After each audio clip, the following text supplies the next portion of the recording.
வீராங்கனை அனைவரையுமே அதிர வச்சிருக்கு. விளையாட்டுத் துறையில இருக்கும் பெண்களுக்கு எந்த பாதுகாப்பும் இல்ல. எங்களுக்கு திறமை இருந்தால் அதிகாரிகளை அனுசரித்தால் விளையாட்டுல பிரகாசிக்க முடியும்னு அவர் பகிரங்கமா கொடுத்த பேட்டி அனைவரையுமே உலுக்கி இருக்கு. இது உண்மையா? நிமிர்ந்த நன்னடை, நேர்கொண்ட பார்வை, யாருக்கு மஞ்சாத ஞான செருக்கு என்று பாரதி கண்ட புதுமை பெண் போல இருக்கிறார் குத்துச்சண்டை வீராங்கனை துளசி. ஆனால் அவர் கண்களில் கண்ணீர், உள்ளத்தில் ஆறாத ரணம், ஆவேச புயல் வீசும் பேச்சு. ஏன் இந்த நிலை? கடந்த சில நாட்களுக்கு முன் இந்த வீரமங்கை கிளப்பிய சர்ச்சை விளையாட்டுத் துறையையே கலங்கடித்திருக்கிறது. ஆம், குத்துச்சண்டை வீராங்கனையான துளசி தனக்கு கடுமையான பாலியல் தொந்தரவுகள் ஏற்பட்டதாக காவல் நிலையத்தில் புகார் கொடுக்க தமிழகமே அதிர்ந்து போனது.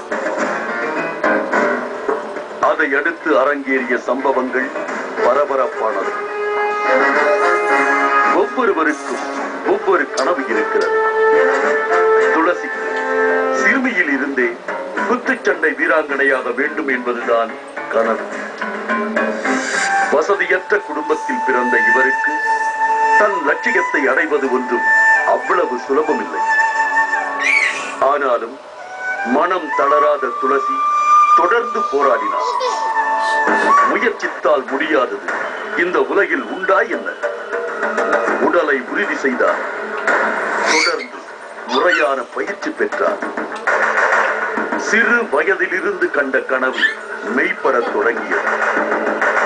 எப்படியோ போராடி குத்துச்சண்டை வீராங்கனையான துளசி மாநில அளவில் நடந்த குத்துச்சண்டை போட்டிகளில் சிறந்த வீராங்கனை என்று பெயர் எடுத்தார். தேசிய அளவில் நடந்த குத்துச்சண்டை போட்டிகளில் தங்கம், வெள்ளி, வெண்கலம் என பதக்கங்களை வாங்கி குவித்தார். இதையெல்லாம் விட குத்துச்சண்டை போட்டியில் உலக கோப்பை வாங்கிய மேரிகாமோடு துளசி 3 முறை மோதிய பெருமை இவருக்கு உண்டு.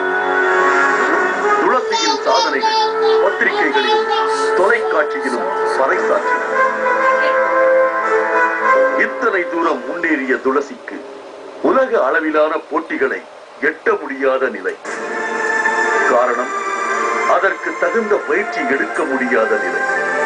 துளசியின் சாதனைக்கு பின்னால் எத்தனையோ சோதனைகள் ஒளிந்திருந்தன என்பதை கடந்த சில நாட்களுக்கு முன்பு வரை யாரும் அறியவில்லை.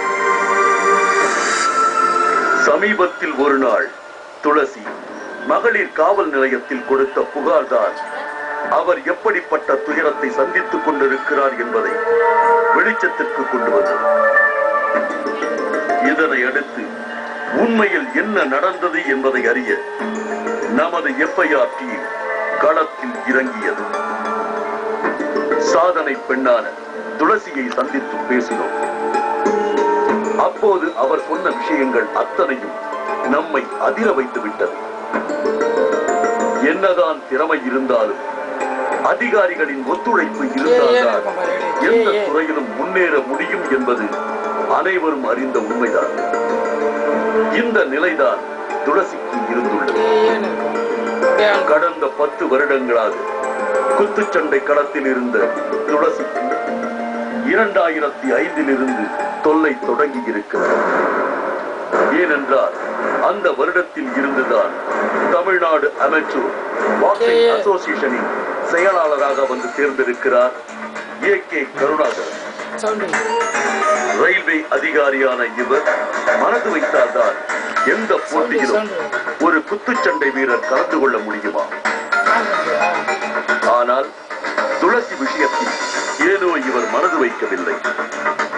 இயல்பிலேயே துடுக்குத்தனமாக பேசும் தன்னை ஏனோ அவருக்கு ஆரம்பத்தில் இருந்தே பிடிக்கவில்லை என்று குற்றம் சாட்டுகிறார் துளசி. பிரச்சனை இத்தோடு இருந்திருந்தால் பரவாயில்லை.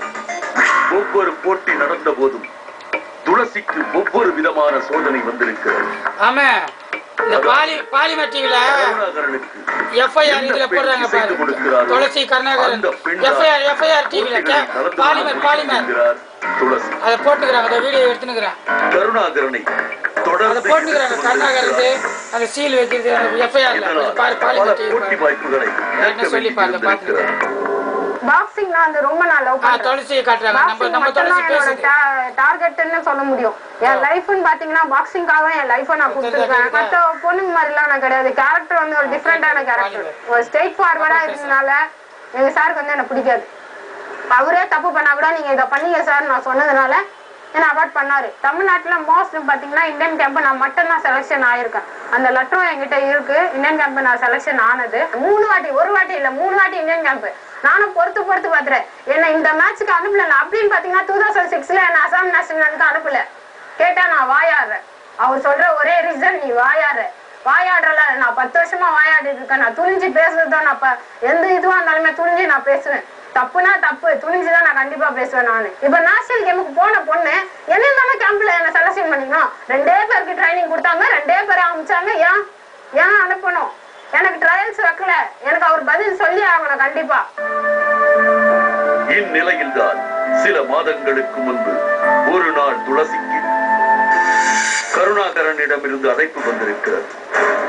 ஏதோ விளையாட்டு போட்டி விஷயமாக பேசத்தான் அழைக்கிறார் என்று விரைந்திருக்கிறார். ஆனால் அங்கே நடந்ததோ வேறு.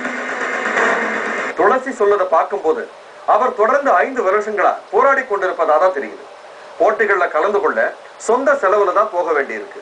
அதற்கென அரசு ஒதுக்கும் தொகையை அதிகாரிகள் அடிச்சிடுறாங்கன்னு அவர் குற்றம் சாட்டுறார். விஷயம் இதோட முடிஞ்சிருந்தா பரவாயில்லை. மேலும் பல அதிர்ச்சியான சமாச்சாரங்களை சொல்கிறார் துளசி. ஒரு சிறிய இடைவேளைக்கு பின் தொடர்ந்து பார்ப்போம். இணைந்திருங்கள்.